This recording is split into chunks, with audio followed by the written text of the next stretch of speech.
Il est le premier homme politique interpellé dans le cadre de la tentative du putsch militaire manqué du 7 décembre dernier au Bénin. Candide Azanaï, figure de l'opposition béninoise, a comparu devant la commission d'instruction de la Cour de répression des infractions économiques et du terrorisme, la CRIET, à Cotonou. Alors, en quoi cette affaire est sensible au Bénin, Jacques? Vous savez que c'était une affaire de coup d'État.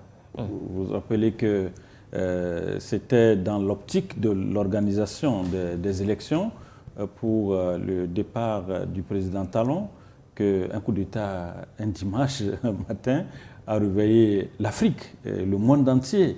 Et quand on parle de M. Kadid, vous le connaissez, c'est un ancien ministre de la Défense au temps du président Yahi Boni, ce n'est pas n'importe qui. Et vous savez, quand on parle de ministre de la Défense, ce qui veut dire que quand l'appareil sécuritaire, c'est-à-dire que le monsieur connaissait un peu cet appareil sécuritaire, il faut reconnaître également que sur la chaîne de valeur, de commandement, au niveau effectivement des militaires, et sûrement qu'il maîtrisait tout.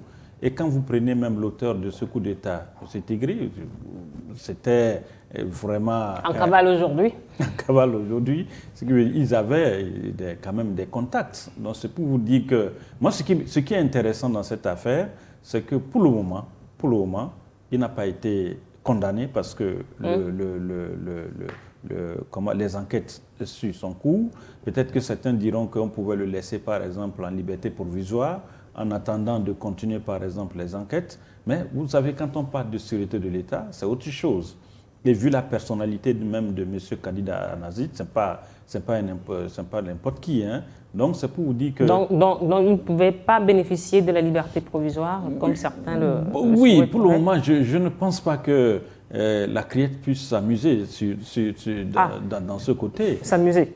Oui, parce qu'on est en Afrique, on peut parler encore des frontières. Vous savez que... Poreuse. Oui, il peut prendre peut-être par la mer et partir, on ne sait jamais. Mais je crois que ce qui est intéressant, comme je l'ai dit, quand vous prenez un peu le processus au niveau de cette affaire, c'est quelque chose qui est géré d'une façon méthodique, d'une façon professionnelle par rapport aux co-accusés. Donc je crois que le moment venu, on l'a écouté la dernière fois, j'ose croire que peut-être que les jours à venir, le dossier sera cité au procès et M. Kadid pourra faire valoir effectivement ses arguments. Et s'il est effectivement coupable, bon, la loi sera appliquée. S'il n'est pas coupable, je crois que peut-être on pourra le libérer sur le bénéfice du tout par rapport effectivement à ce coup d'État qui a eu lieu au Bénin. Coup d'État manqué. Manqué, merci pour la précision. Et l'homme, Candide Azanaï, a passé plus de 180 jours en détention. Que dites-vous au niveau du MMLK par rapport à cette affaire? Nous pensons qu'on ne doit pas toujours, en Afrique et en particulier au Bénin ces temps-ci, essayer de museler les voix discordantes. Parce qu'aujourd'hui, Candide Azanaï est une voix discordante. Et par rapport à la gouvernance de M. Talon, qu'il a transmise en héritage à son dauphin, ils ont pris soin d'éliminer tous les candidats potentiels. M. Candide Azanaï avait prédit cette issue. Il avait dit que, bon, finalement, il avait prédit en tout cas tout ce qui s'est passé, il les avait prédits. Au lendemain du coup d'État, il a été arrêté sans preuve concordante.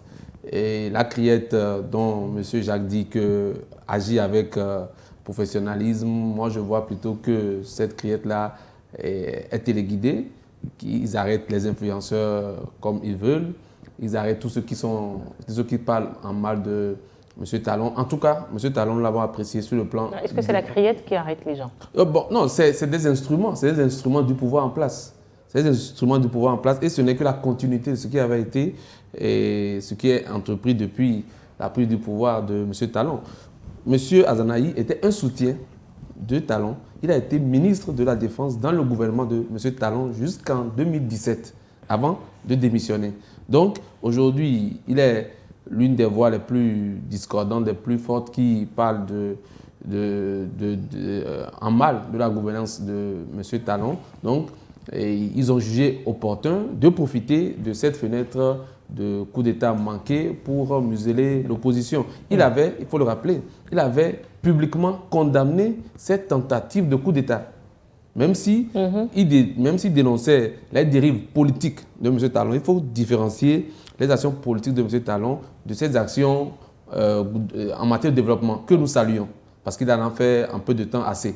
Mais sur le plan politique, il a eu cette volonté de vouloir transmettre la gestion du pays en héritage politique aux gens de son camp. Bon, pour lui encore que c'est mieux par rapport à d'autres qui essaient de le transmettre biologiquement par le sang. Mais lui aussi, il a voulu transmettre la gestion du pays à ses protégés. Il a réussi à le faire. M. Candide nous avait prévenu. On pensait qu'il sortait des choses de nulle part, mais finalement, il a eu raison et on veut continuer manifestement à le mettre sous éteignoir. Vous êtes de ceux qui pensent que M. Candide Azanahi paie le prix d'une forfaiture imputée à des groupes de mutins dirigés par le lieutenant-colonel Tigri, un lieutenant-colonel accusé donc de coup d'État au Bénin.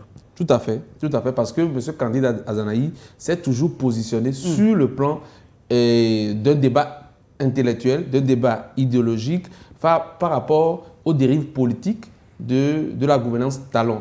Il n'a jamais tenté d'inciter les gens à aller sur le terrain de coup d'État militaire, quoi que ce soit. Il a toujours éveillé les consciences des populations béninoises. Il leur a toujours demandé de se tenir debout pour préserver un tant soit peu leur démocratie. N'eût été des voix comme celle de M. Candide Azanahi, M. Talon aurait pu rempiler. Ce n'est pas l'envie qu'il en a manqué. Vous comprenez?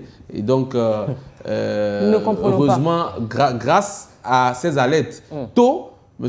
Talon et son camp ont préféré faire ces subterfuges pour gagner les élections haut la main, et après avoir discrédité ou bien empêché tous les autres candidats. Et ils se sont permis aussi de corser le nombre d'années à passer au pouvoir, 7 ans. Ça veut dire que s'ils arrivent à finalement condamner... Tout ce que, pour vous, Candide Azanahi voulait empêcher au Bénin. Donc, c'est sur le terrain politique. Donc, c'est un détenu politique. Ce n'est pas dû à des coups d'État manqués par d'autres personnes qui sont liées à son parti politique. À suivre. Et l'homme, mais non, je dirais... Non, mais je n'ai pas dit le contraire. Et tout le monde est sérieux. Vous êtes tous sérieux pour vous avez mis assez de sérieux débat. À un certain moment, les mots vous manquaient. Même pour exprimer ce que vous avez dans votre fond. Mais moi, je voudrais seulement dire... Personnel. Non, c'est un cher ami, donc je ne fais que... Soyez fair play. Non, mais j'ai toujours été fair play et il le sait bien. Donc mais moi, je dirais qu'on serait dans un genre littéraire que je dirais que, avec le développement fait par mon cher ami et l'homme, j'ai comme l'impression qu'il y a une confusion entre dissertation et puis commentaire composé. Pourquoi est-ce que je le dis? Je reviens du droit à ce sujet. Aujourd'hui, le président du parti Restaurer l'Espoir est maintenu en détention après son passage en audition devant la chambre d'instruction de la CREET. Et la CREET, c'est un organe judiciaire qui a été mis en place et qui connaît assez de dossiers assez costauds, non seulement costauds, mais brûlants. Mais je voudrais qu'on se rappelle à notre mémoire que le cas Azanahi était également un cas qui relève des principes de droit. Et lorsqu'on parle de principes de droit, il y a la règle de droit qui est d'application générale et impersonnelle. Et je voudrais juste donner un exemple. Nicolas Sarkozy a suivi le processus de la chambre d'accusation. À un certain moment, il est maintenu en détention. L'ancien président de la République française. Donc, pourquoi est-ce que j'ai tenu à faire cette précision? Et il faut également interroger les charges qui sont retenues contre Candide Azanahi. Moi, je ne parle pas de la personne physique, hein, mais les faits qui sont les faits présumés pour lesquels il est aujourd'hui en difficulté avec la justice béninoise, c'est qu'on lui reproche de cette provocation à la rébellion et également un complot contre la sûreté de l'État. Contre l'autorité de l'État. Contre la sûreté de l'État. Je dis la sûreté de l'État parce que c'est ce que la chambre d'accusation a bien, le parquet de la Créette a dit. Donc là, c'est vrai aussi, je suis d'accord que Candide Azanahi a été un allié de Patrice Talon qui, à un certain moment, est devenu opposant parce qu'en déphasage avec la ligne de conduite à un certain moment de la gouvernance du Bénin par Patrice Talon sur le plan politique. Mais maintenant, est-ce qu'on peut dire que c'est parce qu'aujourd'hui, il n'est plus en bon terme avec, ou bien il n'était plus en bon terme avec le président, l'ancien président Patrice Talon, qu'il a été embastillé. Alors, donc, Credo, quel acte il a posé? Quels sont les actes posés par l'ancien ministre de la Défense pour que la Créette l'interpelle sur cette affaire de Non, je voudrais juste situer le débat dans la période, même si nous considérons la période où il a été interpellé. Il a été interpellé un vendredi 12 décembre 2025. Quelques jours après le coup d'État. Et cela est intervenu dans le cadre de la procédure judiciaire qui a été enclenchée après la tentative du coup d'État avorté du 7 décembre. Vous pensez que Candide Azanahi n'était pas le seul homme politique qui avait le verbe, qui avait de la verve. Donc, ce n'est pas lui seul qui klaxonnait sur le plan politique. Mais pourquoi est-ce que les autres n'ont pas été, si on pourra permettre l'expression embastillée, pourquoi est-ce que d'autres hommes politiques n'ont pas été embastillés? Est-ce que vous pensez que la justice béninoise va se lever du jour au lendemain pour dire qu'aujourd'hui, Candide Azanahi n'est plus en odeur de sainteté avec l'ancien président Patrice Talon? C'est ça qui lui a valu d'être dans cette procédure judiciaire. Un détenu politique pour le MMLK. Non, mais ce qu'on lui reproche, c'est ce que je venais de dire. Et c'est pourquoi tantôt... Incitation à la rébellion, atteinte à la sûreté. Provocation à la rébellion.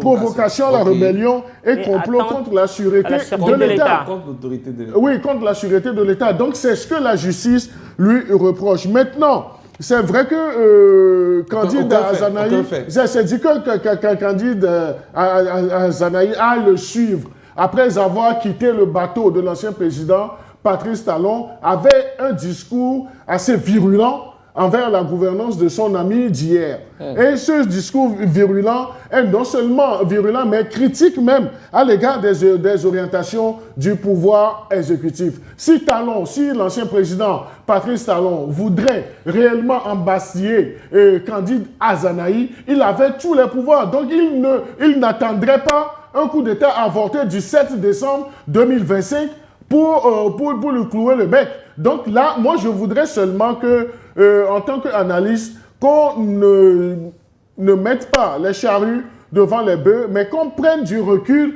et qu'on laisse également l'amabilité ou bien le choix au pouvoir judiciaire de jouer son rôle. C'est trop facile pour certaines organisations de la société civile, ou bien pour certaines opinions, lorsque un homme politique est en conflit avec la loi, qu'on puisse dire que c'est parce qu'il n'est plus avec X qu'il a des problèmes avec Y. C'est pourquoi dans mon introduction, j'ai bien pris que son cas est un cas qui relève des principes de droit. Alors, Jacques, pourquoi est-ce que cette affaire suscite autant d'interrogations sur la scène politique béninoise aujourd'hui? Et l'homme nous demande qu'est-ce qu'il a fait exactement pour qu'on lui reproche d'avoir incité à la rébellion, d'avoir porté atteinte à la sûreté de l'État.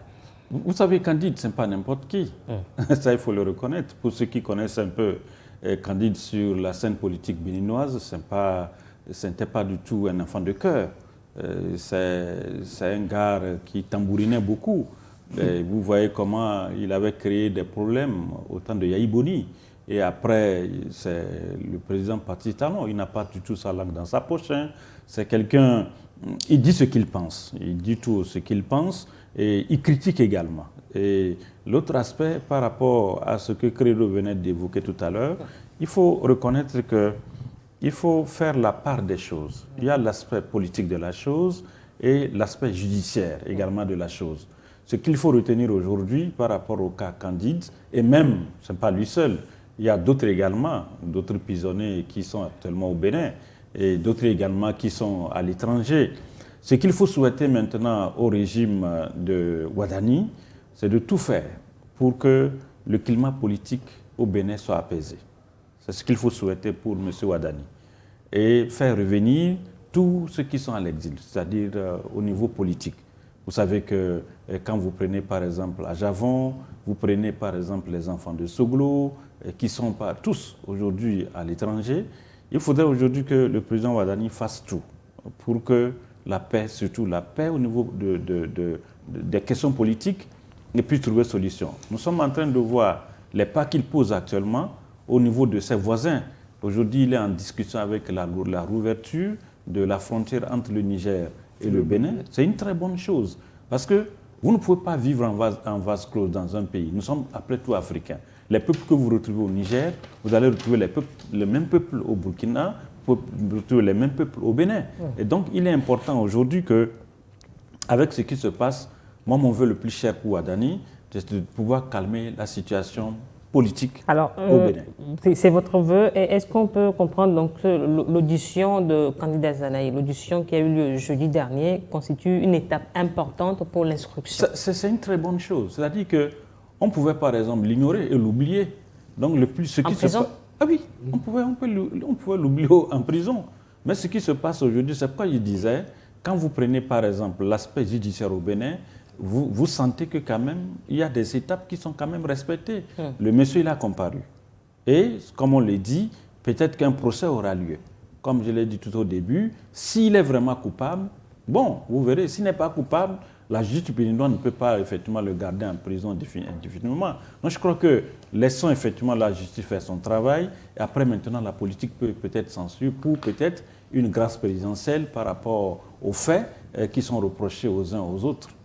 Nous passons au quatrième sujet qui parle du Togo.